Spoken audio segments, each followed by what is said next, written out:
तो हम अपने प्रोजेक्ट पे चले जाते हैं जहाँ पर हमने काम किया था लास्ट में।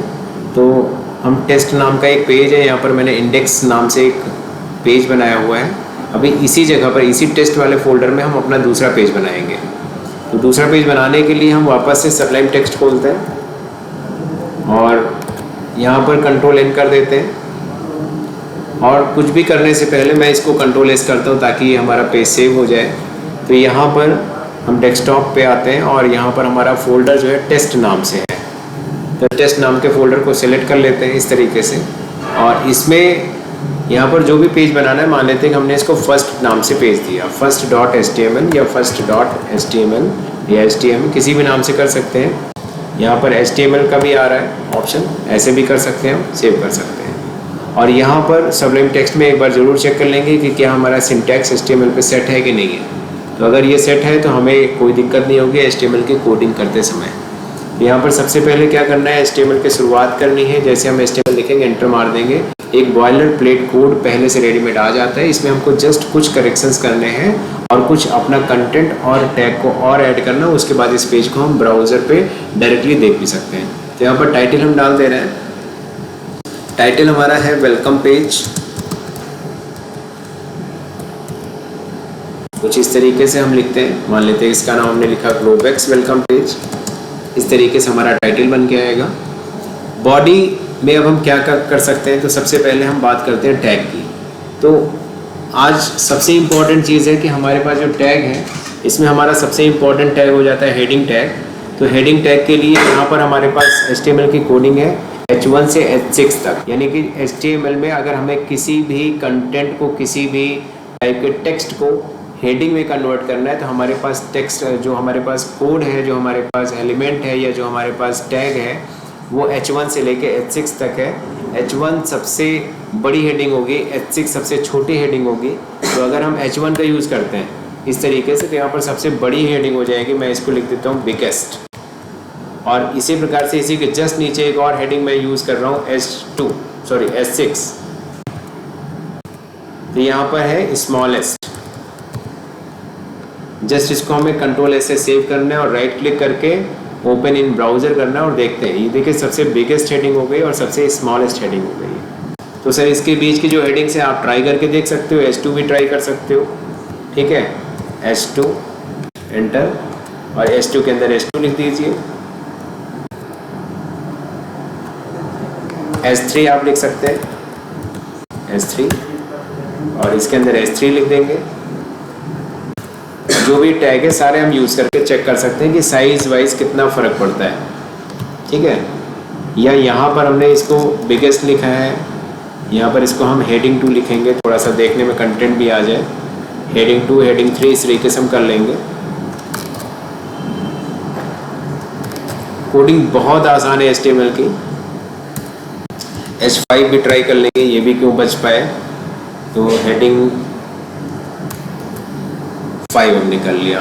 तो यहाँ पर ये H1 है जो कि सबसे बड़ी है, और यहाँ पर H6 है जो कि सबसे छोटी है। हमने अपनी सुविधा के लिए यहाँ पर इस तरीके से लिख दिया, कंट्रोल एस कर दिया, और अपने वेब ब्राउज़र पे जाके उस पेज को रिफ्रेश कर सकते हैं F5 बटन का यूज़ करते हुए। और हम यहाँ पर देख सकते हैं कि कुछ इस तरीके से डिफरेंसेस हैं। ये सबसे बड़ी हेडिंग है H1, H2, H3, H4, H5 और लास्ट में H6 सबसे छोटी हेडिंग। तो जब भी हमको हेडिंग बनाना होगा, अगर मीडियम साइज़ का हेडिंग चाहिए तो हम H3 का यूज़ कर सकते हैं, बीच में आता है। या सबसे बड़ी चाहिए तो H1 का यूज़ कर सकते हैं, सबसे छोटी चाहिए तो हम H6 का यूज़ कर सकते हैं वाइल क्रिएटिंग हेडिंग इन HTML डॉक्यूमेंट। फिर उसके बाद नंबर आता है हमारे पैराग्राफ का। तो यहाँ पर P टैग यूज़ होता है पैराग्राफ के लिए जनरली। तो हम लोग पैराग्राफ में अपना कंटेंट बनाते हैं। अब यहाँ पर जो भी पैराग्राफ हम लिखना चाहें हम लिख सकते हैं। तो मैं कोई सैम्पल कंटेंट पहले से ले आता हूँ। तो इसके लिए मैं वर्ड का यूज़ करता हूँ। वर्ड पे एक कमांड है लॉरेल, और ये मैंने कुछ सैम्पल कंटेंट कॉपी किया जस्ट, और पैराग्राफ के अंदर लाके पेस्ट कर दिया, ठीक है। कंट्रोल एस से इसको सेव कर दिया, और वापस से हमने अपने ब्राउज़र को खोला जहाँ पर हमारा पेज था, और इसको हम रिफ्रेश कर लेंगे। ये देखिए ये हमारा पैराग्राफ है जो हमने कॉपी पेस्ट किया था वर्ड से।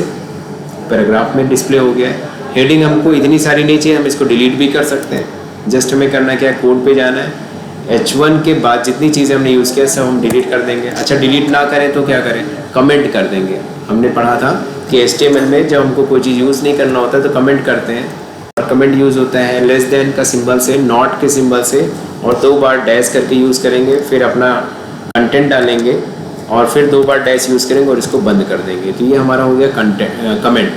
कमेंट केवल हमारे एक्सप्लेनेशन के लिए होता है। अब ये जो कोड है, कोड अपनी जगह पर होने के बावजूद भी पार्टिसिपेट नहीं करेगा रन टाइम पे, तो इसका इफ़ेक्ट हमको देखने को नहीं मिलेगा कि ये क्या लिखा हुआ है। वापस हम इसको अपने पेज पे जाएंगे, रिफ्रेश करके देख लेंगे। देखिए हमारा कमेंट हो चुका है, तभी हमारे यहाँ पर कोई भी हेडिंग और नहीं आ रही है, H1 केवल आ रही है, और ये हमारा पैराग्राफ है। तो सिंपली अभी हमने 2 चीज़ सीखी, HTML में हेडिंग कैसे बनाते हैं और HTML में पैराग्राफ कैसे बनाते हैं। हेडिंग हम H1 से H6 तक कोई भी बना सकते हैं ज़रूरत के हिसाब से, और पैराग्राफ हम अपनी ज़रूरत के हिसाब से लिखेंगे। अगर हमें यहाँ पर इसके जस्ट बाद दूसरा पैराग्राफ लिखना है तो हम यहाँ पर दूसरा पैराग्राफ का यूज़ कर लेंगे।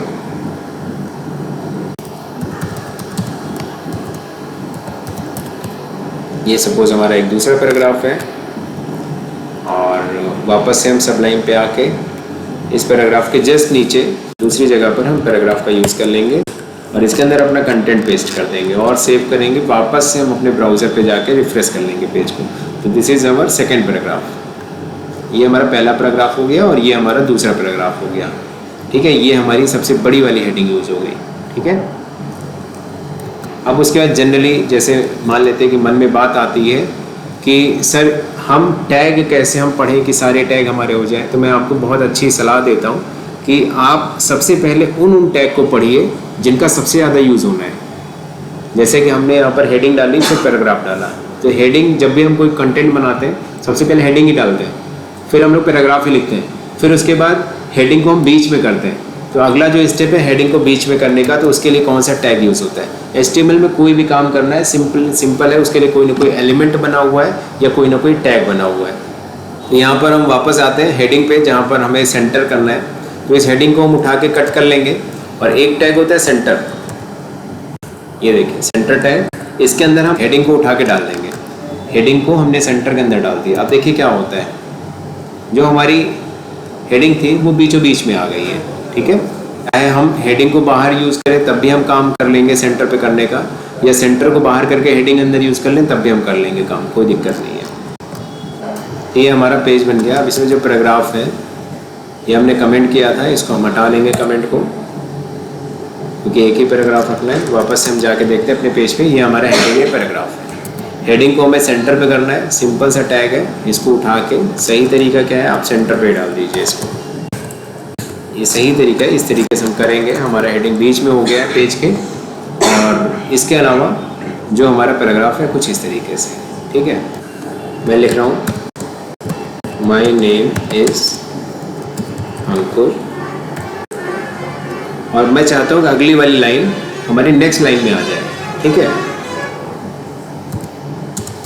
I am from Raebareli, full stop. तो यहाँ पर हमको पेज ब्रेक करना पड़ेगा, चाहे हम यहाँ पर कर लें या यहाँ पर कर लें। ठीक है, तो इसके लिए लाइन ब्रेक करना पड़ेगा। तो इसके लिए हमारे पास टैग है BR।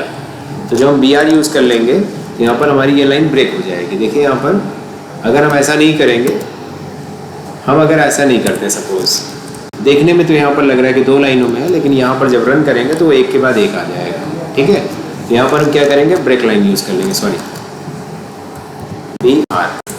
BR टैग यूज़ करेंगे। रिफ्रेश करेंगे पेज को, हमारा यहाँ पर कंटेंट सेट 2 लाइनें अलग अलग लाइनों में आ चुकी है।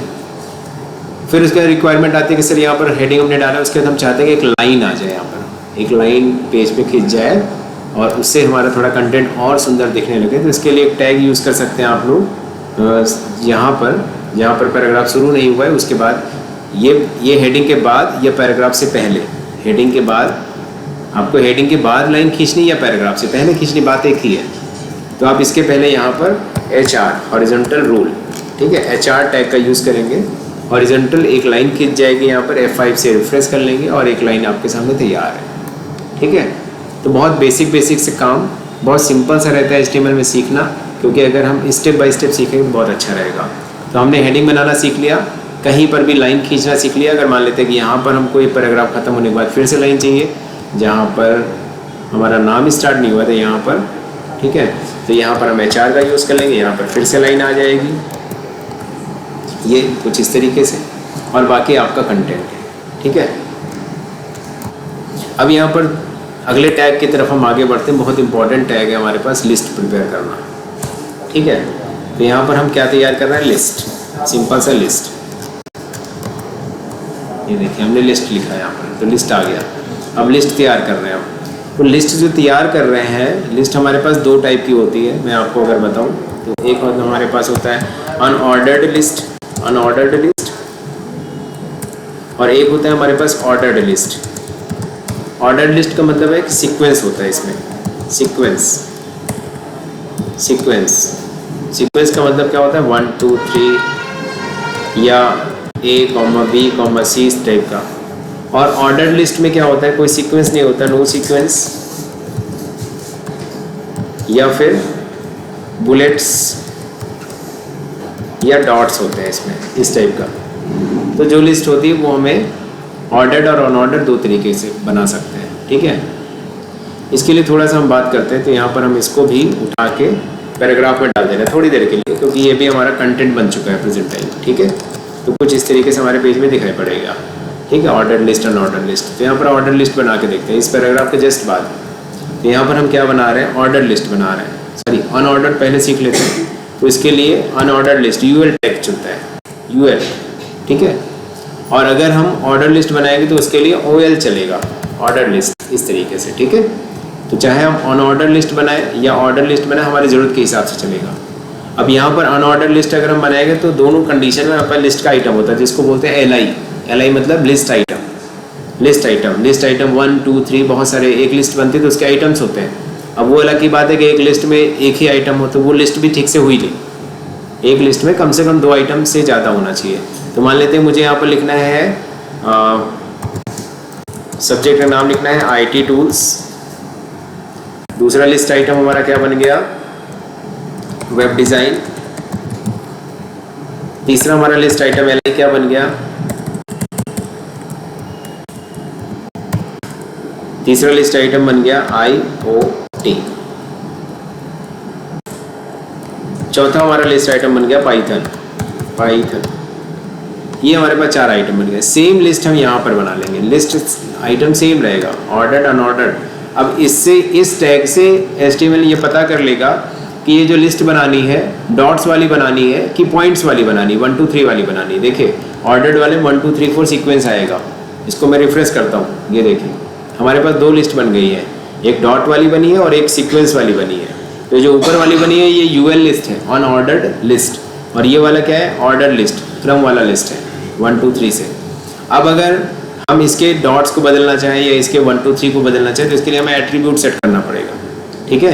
तो इसके लिए अलग अलग एट्रीब्यूट्स होते हैं। तो यहाँ पर हमको लिखना पड़ेगा टाइप, टाइप यहाँ पर ऑर्डर लिस्ट है, ऑर्डर लिस्ट में हम A लिख देंगे। देखिए A लिखने के बाद ABCD सीक्वेंस शुरू हो गया, ठीक है। या यहाँ पर रोमन का I लिख देंगे ऐसे, तो ये रोमन नंबर स्टार्ट हो जाएगा इस तरीके से। या हम इसको कैपिटल लिखना चाहें तो कैपिटल में रोमन नंबर स्टार्ट हो जाएगा, ये देखिए, ठीक है। और इसका भी टाइप हम सेट कर सकते हैं, टाइप स्क्वायर। अगर हम चाहें तो स्क्वायर लिख सकते हैं, स्क्वायर में जो डॉट्स हैं डॉट्स ना बन के स्क्वायर बन जाए, ठीक है। तो यहाँ पर ये देखिए आप इस लिस्ट में ये स्क्वायर बन चुका है, ठीक है। स्क्वायर बन सकता है, डिस्क बन सकता है, DISC डिस्क बना के देखते हैं, ये डिस्क बन गया है, ठीक है। सर्किल बना सकते हैं, सर्कल। ये अलग अलग वैल्यूज़ हैं, possible values of UL list attribute, ठीक है। ये सर्किल बन गया। तो जैसे जैसे हम एट्रीब्यूट सेट करेंगे वैसा वैसा हमारा टैग बिहेवियर चेंज कर देगा अपना, ठीक है। उसकी प्रॉपर्टी हमने चेंज कर दी, सर्किल या फिर रोमन में I, ठीक है। तो इतने का आप लोग अभ्यास करिए और फिर आगे अगले टैग आ जाते हैं जिसमें हम लोग एंकर टैग देखेंगे, इमेज टैग देखेंगे। ये सारे टैग पे हम काम करते हैं।